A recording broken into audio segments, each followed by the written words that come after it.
தமிழக மக்களுடன் யார் உள்ளனரோ அவர்கள் மட்டுமே வெற்றி பெற முடியும் என தமிழக காங்கிரஸ் கமிட்டியின் சட்டப்பேரவை குழு தலைவர் ராஜேஷ்குமார் தெரிவித்துள்ளார். இது தொடர்பாக கன்னியாகுமரியில் ராஜேஷ்குமாருடன் நமது செய்தியாளர் ரமேஷ்குமார் நடத்திய கலந்துரையாடலை தற்போது பார்க்கலாம்.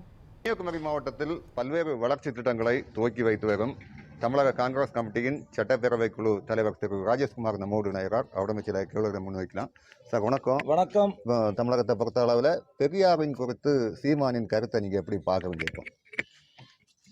சமூக நீதிக்கு வித்திட்டவர், சமூக நீதியாளர் பெரியார் அவர்களை பேசக்கூடிய எந்த தகுதியும் சீமானுக்கு கிடையாது.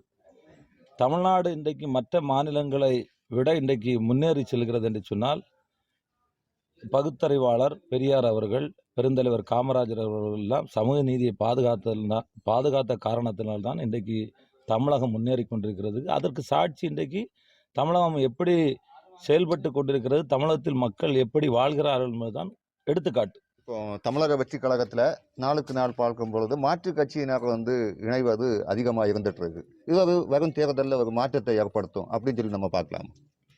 ஒரு கட்சியில் இன்னொருத்தவங்க இணைகிறதோ இல்லை அவங்க வெளியே போகிறதோ இது இயல்பாக நடக்கக்கூடிய விஷயம். இதனால் ஒரு கட்சி வலுவாக இருக்குன்றதை நம்ப முடியாது. விஜய் அவர்கள் இப்போது கட்சியை துவங்கி இருக்கின்றார்கள். அவர்கள் மக்களிடையே மக்களுடைய பிரச்சனைகளுக்காக எவ்வாறு முன்வருகின்றார்கள், எவ்வாறு செயல்படுகின்றார்கள் என்பதை பொறுத்து தான் மக்கள் அதற்கான தீர்ப்பை அளிப்பார்கள். அது போக போக தான் தெரியும். ஆதவ் அர்ஜுனா அதே போன்று திருமாவளவன் சந்திப்பு என்பது வரும் தேர்தலில் ஒரு புதிய வீரத்தை நடிகர் விஜய் கொண்டு வர இருக்காரு அப்படின்னு சொல்லி நம்ம எடுக்க முடியுமா? ஆதவ் அர்ஜுன் ஏற்கனவே அவர் திருமாவளவனோடு இருந்து பணியாற்றுகின்ற போது அங்கேயும் அவரை நல்லா தான் வச்சுருந்தாங்க. ஏதோ ஒரு அவங்களுக்கு உள்கட்சி பிரச்சனைனால இன்றைக்கி வெளியேறி தமிழக வெற்றி கழகத்தோடு இணைந்திருக்கிறார்கள். அவருடைய கட்சியை வளர்ப்பது அவருடைய கடமை. அதில் நாங்கள் எந்த கட்சியும் தலையிட முடியாது.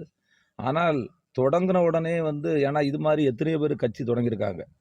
வைகோ அவர்கள் கட்சி தொடங்குறாங்க, விஜயகாந்த் அவர்கள் கட்சி தொடங்குறாங்க. அதில் ஒன்றும் பெரிய மாற்றத்தை ஒன்றும் கொண்டு வர முடியலை. ஆனால் மக்களுக்கிட்ட யார் இருக்காங்களோ அவங்க தான் வெற்றி பெற முடியும். இன்றைக்கு தமிழ்நாட்டில் நல்ல நல்ல திட்டங்கள் கொண்டு வந்திருக்காங்க. அதுக்கு காங்கிரஸ் முழுமையான ஆதரவு தெரிவிக்கின்றது. அதே மாதிரி மத்தியில் பாராளுமன்றத்தை பொறுத்தவரை இந்தியா கூட்டணி இன்றைக்கி திராவிட முன்னேற்ற கழகம் காங்கிரஸ் ஒற்றுமையாக செயல்படுகின்றது. ஆகவே வரக்கூடிய காலங்களில் இந்த மாதிரியான கூட்டணி தொடரும். நாங்கள் முழுமையாக அதுக்கு ஒத்துழைப்போம் என்பதுதான் எங்களுடைய கருத்து. நியூஸ் 7 தமிழுக்காக கன்னியாகுமரி மாவட்டத்திலிருந்து ரமேஷ்குமார்.